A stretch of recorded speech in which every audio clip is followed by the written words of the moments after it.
I'm Ryan from local Maverick, and this is Making Mavericks, a series where we highlight Vermont creatives, entrepreneurs, and really just people who are making a positive impact on our state, from artists to creatives and so on and so on. So I really appreciate everyone coming. Tonight, we're really excited to have Kevin Chu here from the Vermont Futures Project, and we're going to bust some myths about Vermont's economy, or so he tells me. I don't know. We're really just going to find out if he's a liar or not, I think. So, well, we'll just kind of jump into it. Hi, Kevin. Hey, Ryan. So, first of all, before we jump into some of these myths that we are going to try to debunk, would love to just know a little bit more about you and what was a young Kevin like? Ooh, young Kevin was a little bit of a brat. I was the middle child, troublemaking middle child. I see Tor nodding his head. We grew up together here in Burlington. So you can confirm this is the truth? Probably. Two truths and a lie. Yeah. So I'm the son of immigrant parents. I grew up in Burlington, and I grew up during a pretty special time when there was an influx of immigrants and refugees from all over the world. I think about my time at Burlington High School pre-Macy's, and I remember the lobby had flags of all the different countries represented in the student body. And in those moments, I feel like I got a glimpse of what the future of Vermont could be. Other things about my childhood: ran track and field, played soccer, played basketball, but then I stopped growing, so I gave that up pretty early. And yeah, I have a family around, and that keeps me rooted here. I like to say I grew up in Vermont, and I look forward to growing old here too.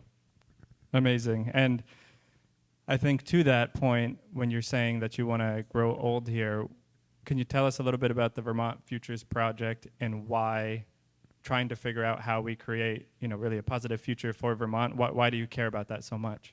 Yeah.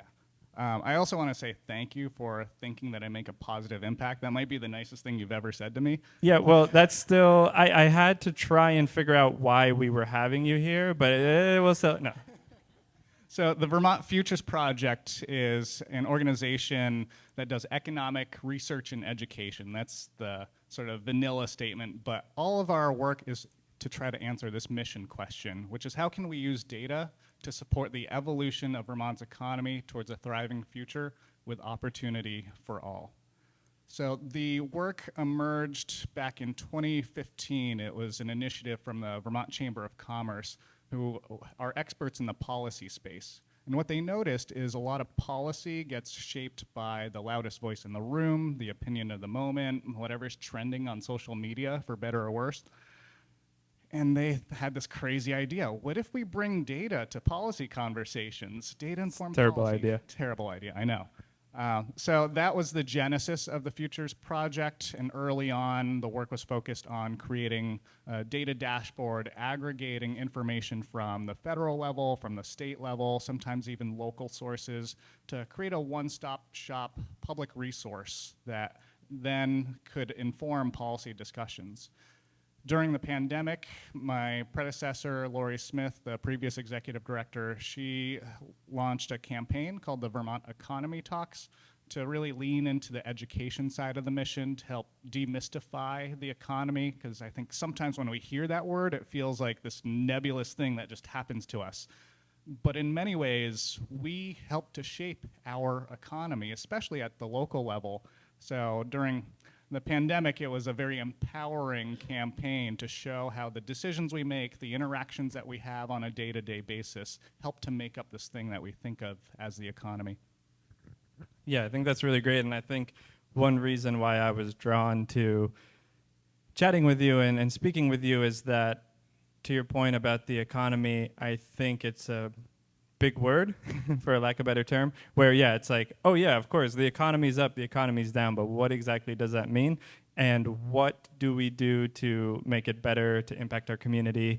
And I think that the goal for me as we kind of go through some of these questions and myths is to be able to break this down in almost a way that someone like me can understand, because it's hard for me to understand this. So I think if we get to the level that I can understand this, we'll be in really good shape. So I appreciate you breaking this down into these different quote unquote myths about the state of Vermont and our economy. And so with that, I think we can jump right into it. Took some notes because anyone who knows me knows I can go on some pretty big tangents, so we'll keep this on track.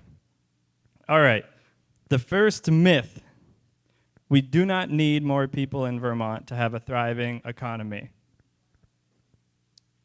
Or housing. Or housing. I hear this one quite a bit, and if we take a look at the data from 20, 30 years ago, this might have been true. And that's the thing about some of these statements that we're going to look at tonight is the truth of these stories changes over time as the population changes, right? So 20 years ago, there was a large prime working age population here in Vermont. And as far as I can tell, time only works in one direction. Haven't figured out how to solve that one yet.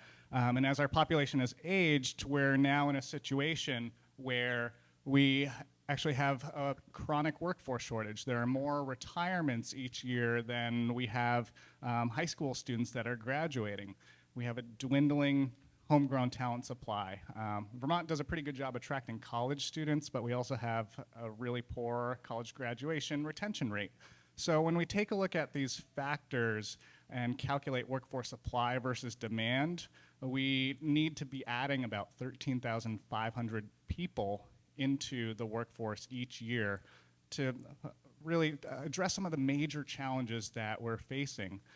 And I said it might have been true 20 years ago, that statement that we looked at, because there were far fewer older Vermonters and we had far more children in our school system back then, but that's not the reality now.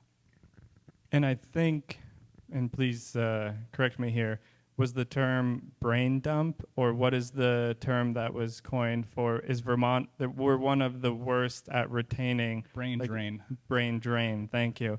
Because that means that we have the worst retention of college students, because once they come here and they learn here, then they go and work somewhere else. Is that brain drain? That's right. And what are we ranked in the country? Dead last. Dead last, okay. So yeah, when I heard that, I was like, wow, okay. Anecdotally, growing up here, you know the story of your friends will move somewhere else to go to school, or people will come here and then they move to work. But statistically, we are the worst. That's right. Okay, number one, woo! All right, we'll go to the next myth. We do not have the capacity for 802,000 people here in Vermont. I've heard this one quite a few times too. Raise your hand if you remember April 8th. There was a really cool celestial event that day, the solar eclipse. So estimates were that we had almost 200,000 people visiting that day. So there were over 800,000 people in Vermont on April 8th, and the state didn't break. We're still here. So capacity-wise, we've done it before. We can do it again. I encounter this one often when people talk about infrastructure, right? Certainly housing's a big part of this conversation, but the idea that Vermont can't grow, that isn't fair to the communities that want to grow. And what I mean by that is that many towns in Vermont actually have fewer people today than they did at one point in their history.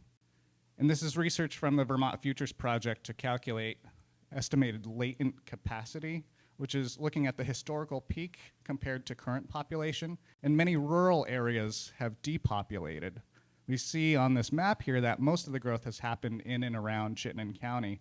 But if we added up latent capacity around the state, we would have over 7,000 more people, 70,000 more people today. So population growth is also part of a rural revitalization strategy, right? Those towns were built for populations much larger than they currently have. So to me, the myth of 802, we don't have enough space for it, well, we can see that we get halfway there just by returning some of our towns and villages back to a place that they were before. And then it's also crazy to me to think about a state like New Hampshire right next door. They have almost twice the population we do, but they're about the same size. I don't think they're breaking any laws of physics there, so we can have that many people. And if we want to look a little bit further south, I know Vermonters seem to like to pick on New Jersey. Yes.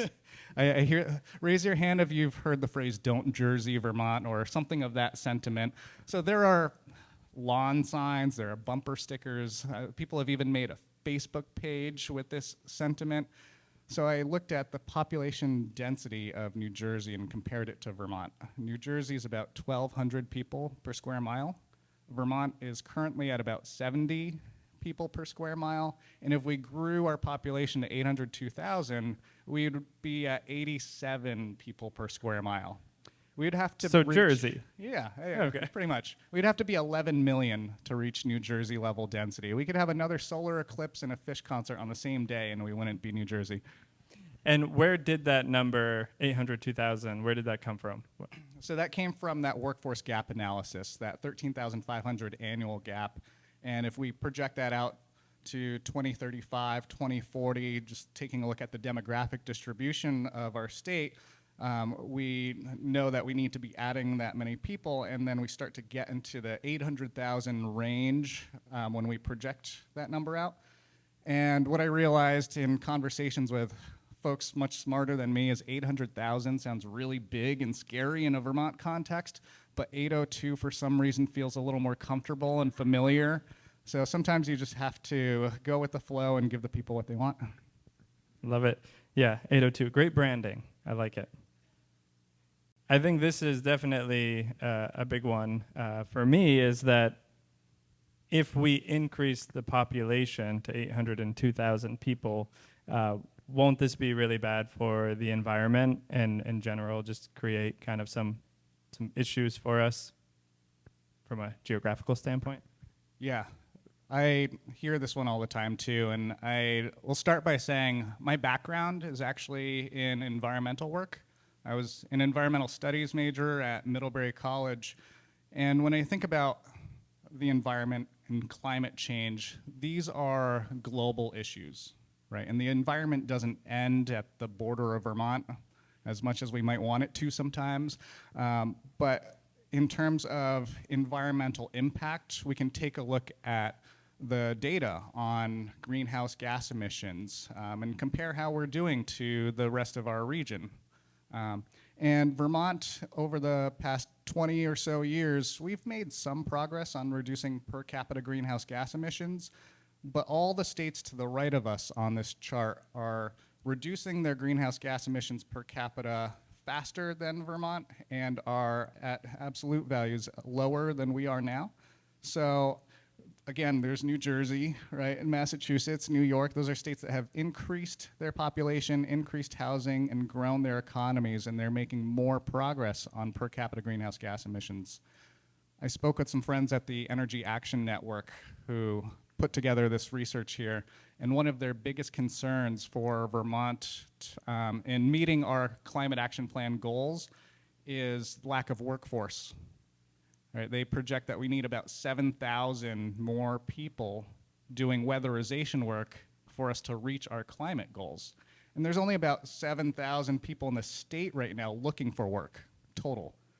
So we can train them all to enter the climate economy, and that's great. We'd accomplish one of our state plans, but then we'd run out of people to do all the other great things that we say we want to accomplish as communities. We'd run out of teachers, firefighters, nurses. So the workforce needs are the practical pathway to accomplishing some of these bigger societal goals too.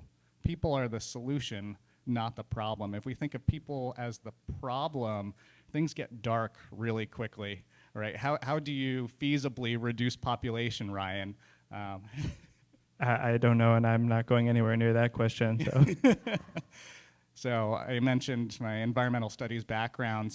I'll share a bit about environmental history in the US. There were some early movements in conservation that were closely linked with eugenics. And there's a we don't want that. Dark history of eugenics here in Vermont. So maybe we stay away from that one for now. Anyway, moving on to the next myth. But I think before we jump into that, because all of this, we're throwing up these graphs and these numbers, which are great, but if someone wants to look into them a little bit more, just want to pause.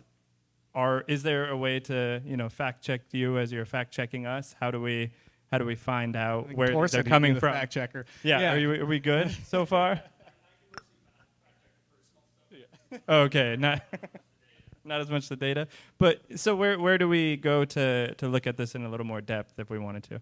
Certainly. So each of these charts will have sources listed. You can find some of the data visualizations on the Futures Project website, but the source of most of the data is from the U.S. Census Bureau, the Bureau of Labor Statistics, the Vermont Department of Labor, and this one here is from my friends at the Energy Action Network. Happy to share sources, and I'll even share this information if you reach out to me after the event. I'm happy to send you the slides. Perfect. Thank you. All right. So moving on to our next myth to bust here. Vermont doesn't need any immigrants or unskilled people coming here just to take advantage of our services. Is that true? If we take a look at the data on the economic impact of immigrants, it's overwhelmingly positive. They hold a lot of spending power and pay more than their fair share into taxes. They're also more likely to take some of the jobs at the low and high end of the skill spectrum, which is where it's hardest to recruit. They're also more likely to be working age. And I heard someone say that they're okay with some population growth as long as it's the right people, and they specifically said they didn't want unskilled immigrants coming to Vermont. And it made me think about that word unskilled, right? Because at one point, and maybe even right now, I would consider myself unskilled. Depends on the activity, of course. And I think about my nephews. I love them dearly, but from an economic perspective, they are unskilled. But we have hopes and dreams that they may one day grow and be skilled and be able to contribute positively to our communities. And I hope that we can extend that same sentiment to anyone, regardless of where they're coming from. To me, anyone who wants to be in Vermont and contribute meaningfully to our community should be able to call themselves a Vermonter from day one. Yeah, I've been talking about this with my 5-month-old at home. I'm like, you got to really contribute here. What's going on? But I think it's an important point as well in what makes a Vermonter a Vermonter, which I think maybe we'll go into a little more later. But I think that this has been a really hot topic. So I think it's nice to hear, even from a data standpoint, that this is not only socially something that I personally, and I think a lot of other people believe is important, but even from an economic standpoint, it's important to have people coming in, especially from other places. So Vermont's problems are not unique. We're just like the rest of the country, because I think that's something that I've heard, and then even something that I kind of believed as well. It's like, well, this is happening everywhere, isn't it? From housing to job gaps and everything workforce development related. Yeah, I realize this is an impossible task to convince you I'm not a liar because you can't read. So we'll take a look at the data on this one. So I had a fascinating conversation with a New York Times reporter last year. He was looking at Vermont for a story on the demographic implications for workforce, and wanted to focus on Vermont because we are one of the oldest states in the country by median age. And in that regard, Vermont is a leading indicator for what those implications are, right? And I mentioned earlier, time only works in one direction, so we are going to be a leader. We're either going to be a leader in what to do or what not to do. But other states are paying attention to see what ideas we're wrestling with and what solutions we might implement, because those could potentially scale and work elsewhere, especially for other rural communities around the country. Now, in terms of the population pyramid here on the screen, we can see that 135,000 Vermonters are between the ages of 50 to 64. Right, so as those folks exit the workforce, they still have housing needs. Healthcare needs generally go up. So those are two of the biggest challenges that we talk about on a regular basis. We can anticipate things will get even more challenging unless we can bring in more prime working age adults. And are there any examples of states that are predominantly rural that have been a better example that you could cite, or? Well, that's why that's what I meant when I said we're a leading indicator. People are watching us because we're going to experience these things first based on the demographic distribution of our population. But I often speak with and look to colleagues in Maine who have similar challenges, are also one of the oldest states, and they have many rural communities just like Vermont. Great, thank you. All right, next myth. Oh, I don't know if you've heard me say this one yet, but so now we're really getting into that the problem isn't that we don't have enough people. The problem is that we don't have quote unquote good jobs. So what do you think about that? Yeah, I was chatting with Mason in the back earlier. Mason, say hi. Thank you for hosting us. This is a great space here at Generator. So this is one of the myths that we hear often is we have enough people. There's just a lot of lazy people who aren't working, right? Raise your hand if you've heard that one. From Kim Kardashian, if anyone keeping up with the Kardashians, great quote. So when we take a look at the data, we can see that actually labor force participation rate has been going down because of retirements, and most prime working age adults are in the labor force. Sure, there are some that aren't, and they may have medical reasons why they aren't, or there may be other factors going on, maybe if there's a small child in the family. So there are some barriers that prevent labor force participation for some people in our communities, but by and large, when we zoom out and take a look at the population as a whole, the reason labor force participation rate for the overall population has been going down is because of retirements. Thank you. All right, moving on to our next myth.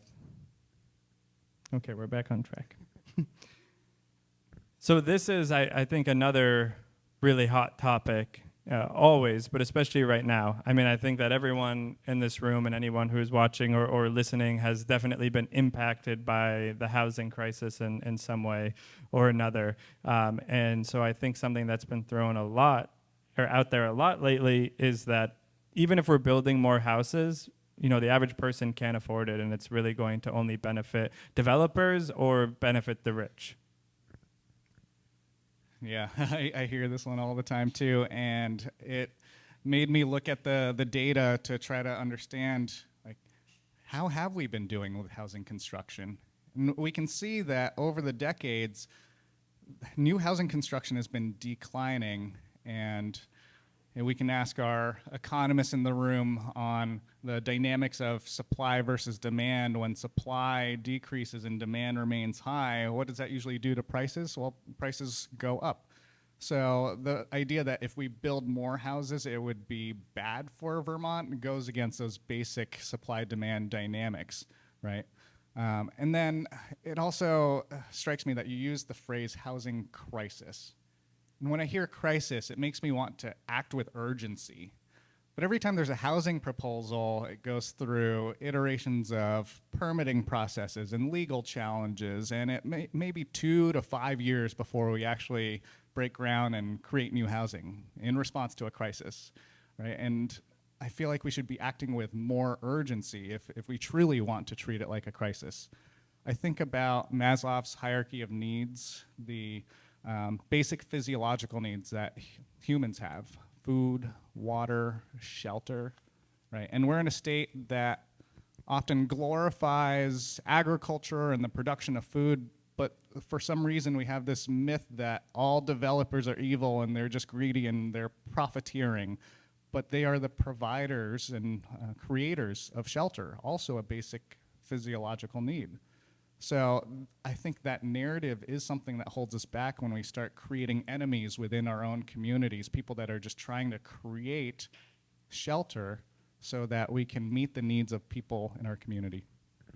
And I think for me, the more I've been learning about this, an important distinction has been property managers versus developers, because I do think that there have been a lot of documented issues with the state of particular buildings and people maybe mismanaging them. But I think something that was helpful for me was, okay, it could be the same, but in a lot of scenarios, like this is developing and building housing is not the management necessarily of a building that's going to be housing a certain amount of tenants or apartments. So I feel like that's been a big part of the narrative as well. Yeah, and creating more housing is going to be part of the solution to addressing the challenges that we're facing, right? Because when supply is constrained, wealth wins out. Wealth wins when there's scarcity, and everyone wins when there's abundance. The rich out-of-staters who are buying up all the properties, well, they're going to be able to outcompete in a scarce market. But when we have an abundance of housing, that will lower the prices for everybody, whether they're an in-state or out-of-state buyer. So from a data perspective and an economic perspective, more housing, in theory, should make the housing more affordable. It's like a game of musical chairs. Yeah, one of the phrases that I often say is, if housing's a human right, it should be right to build housing. Okay, that's a good point to move on to the next myth here. And this one always is really fascinating to me, and I will just use a personal anecdote because my family comes from different parts of the Middle East.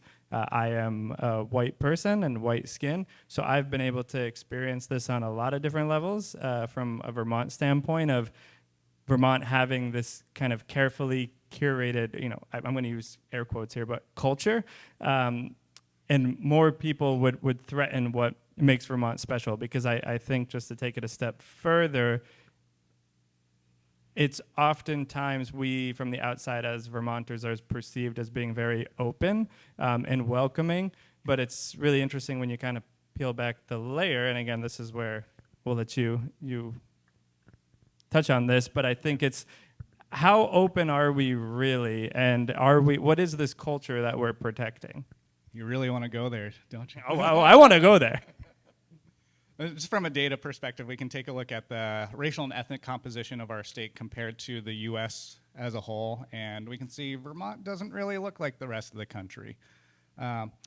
Yet we are known as a state with progressive values, right? So there seems to be a disconnect there, or a tension that we need to resolve. I think when we are talking about culture, we have to recognize that it's this ever-evolving thing in our society, right? The culture of today is very different than it was 10 years ago or 100 years ago. So to think that we can lock a certain moment in time and hold that culture in perpetuity is just ignoring the fact that the world continues to evolve around us. The US is projected to be majority minority by about 2045. Right, so Vermont has quite a bit of work to do to just be average. I think about the 802,000 number, and if we were to grow to 802,000 Vermonters and only did so by adding people of color, so let's say we add 155,000 people of color, Vermont would still be 75% white, right? So there are two ways to change the ratio, Ryan. I'll try to make this as easy to understand as possible. Please do, yes. Break it down. For my 5-month-old, so not for me. Change the ratio through addition or subtraction, right? If we want Vermont to look more diverse by the numbers, we can add people of color, or we can subtract white people. Back to that idea of decreasing population again. Only one of those options actually helps our workforce issues and makes more vibrant communities. And adding people doesn't take away from what is here and what was, right? I think it's interesting that we can celebrate the fact that there's a James Beard award-winning Thai restaurant in Randolph, Vermont. When that restaurant opened up, we didn't say, well, what farm-to-table wood-fired pizza restaurant do we need to close because, we can only have a finite amount. No, we added to the breadth of options here. And it's this really, to me, an interesting mosaic of opportunities when you embrace new ideas and new people from elsewhere. That, to me, is a dynamic culture that we should embrace. Yeah, I think that's a really great point. And again, it's really interesting to look at these types of topics through the lens of data. And I really love that last point that you made, because I think another challenge, we talked about it with housing, but also from a business perspective, bringing it to, community businesses and local businesses, I think that there is also a scarcity mindset.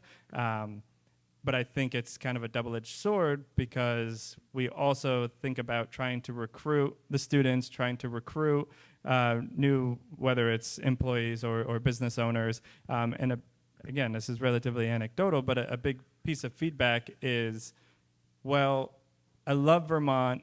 Then there's always the but. Maybe there's not something here for me. So I think it's really interesting to look at it through the lens of, okay, if we add more diverse thoughts, and again, even from food and drink, keeping it simple, right? I mean, more interesting dining experience and food experiences, well, then that will help raise all the businesses, because then we can also help recruit more people who can then shop at all of the different businesses here. Another example I like to give is, bread maker A and bread maker B may feel like they're competing, but the reality is maybe no one knows about either of them. So if we get more people in and excited all the way through this lens of culture, I feel like that could be a really big opportunity to grow, the pizza maker or whoever it may be down the road as well. So yeah, I think that's a really interesting point to make. How's this for culture? Oh, yeah, that is cool. So if you can't see, he's wearing a VT, so a Vermont sock with a red barn. Is that? Darn tough, that's right. Yep, darn tough. Next time we have to get them to sponsor this so that we can really, put it up. But yes, so that's where I think, if you're going to sum up Vermont culture, darn tough is a pretty good poster child. All right, so this has all been great, but I still feel like if we do nothing, we'll be fine, right? Is that true? That's where we're going? No? Oh. Ooh. Yeah, if we do nothing, there's a long list of negative consequences that we can anticipate. If we do nothing, we'll see a shrinking workforce and loss of business. The cost of living challenge in Vermont will continue to worsen, right? So I know that property taxes were a hot topic this year. Our property tax system is set up to be income sensitive. Homestead tax credits go to folks that are lower income. And with our demographic distribution the way it is, with anticipated retirements in the coming decade, often when folks retire, their income drops. So those retirees will receive credits. It doesn't mean we need to raise less revenue. It just means it shifts the cost burden to other folks. So that prime working age cohort is being squeezed from both sides, trying to support an aging population and also supporting children in our communities as well. The healthcare challenges that we're facing now, I saw some numbers on the projected commercial rate increases for health insurance. Those will continue to go up because as the population ages, usually healthcare needs go up. Actually, I was talking to some folks at the UVM Medical Center, and they said from age 55 to 65, usually healthcare needs double. And then from 65 to 75, they double again. And those are big numbers. Those are big numbers, that's right. The folks who are in retirement are often having their medical expenses paid via Medicare or Medicaid, which often don't reimburse at the full rate of what the service actually costs. Again, putting pressure and shifting the cost burden, which is why commercial rates are going up so much. So if we do nothing, inequities that we're experiencing now are going to continue to be exacerbated and increase. And what scares me most is that it'll push us to a point where opportunity begins to fade from the Vermont narrative. Okay, well, I think that your data is very depressing, and it is making me feel hopeless. Is this true or false? Well, here are our options, Ryan. So this is a Venn diagram that's been floating around the internet for a while. I actually don't know who the original author is, but I think it helps to... It was me. Oh, great. Helps to summarize some of these complex issues that we're facing as communities into a very simple framework. And I think right now, Vermont is in the intersection of the blue and the green. I want stable services, I want low density. And what that results in is increased cost of living, higher taxes to be able to fund those services. And then if we want to hang on to low density, the only option to make things more affordable is cutting some of those services that we say are desperately needed and are sometimes basic human rights. I think it'd be fun to explore this other option where we can increase density a little bit and make things more affordable, more accessible, more viable for people across the socioeconomic spectrum, regardless of their background or where they come from. That, to me, is worth exploring. That is the motivation behind the work of the Futures Project, which is taking a look at the data in terms of who's here, who do we need. I hear the phrase, like, we're in a housing crisis all the time, and I hear, oh, we have a workforce shortage. And I pause and ask people, well, how many houses do we need? And rarely do I get an answer. So I think being able to bring numbers to the table, to bring clarity to some of these charged, heavy conversations, helps us to set goals and then start to get to work collectively to reach those goals. See? Other people agree with me. So to bust this myth, though, so I think about less than a decade ago, Vermont had a relocation incentive. Who remembers that? I still remember the headlines. Vermont is paying people $10,000 to move there. And it made national news because we were the first place to try something like that. And the problem we were trying to solve with that relocation incentive was how to get people interested in Vermont. How do we increase the demand for Vermont? And right now, we're in a very different scenario, a much better one, actually. There is demand for Vermont. People want to be here. We obviously saw the influx during the pandemic. The decade prior, we had net negative migration. People were leaving. People didn't see opportunity here. But now it's a very different reality where we don't have the physical capacity in the housing market to meet that demand, but the demand persists. We see that reflected in housing prices, and that's something that we can solve for. And I say it's a much better position to be in because I had a conversation with a professor at Middlebury who grew up in rural Alabama, and he said that the community he grew up in, they could try any sort of economic development initiative or build houses, and people don't want to be there. People don't want to move there. And he's seeing this vicious cycle of decay. We have an opportunity to capitalize on the demand, right? So as a state, we need more people, but more people also need Vermont. We can think about that through a political lens. We can think about it through an environmental lens. More people need Vermont. And I think back to, I mentioned the eclipse earlier. I remember it being described as this once-in-a-lifetime phenomena. And that's true. What we saw in the sky that day was pretty spectacular. That was a once-in-a-lifetime event. But what happened on the ground doesn't have to be. Right? We can't afford to let Vermont be a once-in-a-lifetime place. For once, let's make Vermont a place that anyone can choose for a lifetime. So that keeps me hopeful. People want to be here. There is demand, and it's up to us to step up to the challenge to meet that. I'm feeling much more hopeful. Thank you. I appreciate that.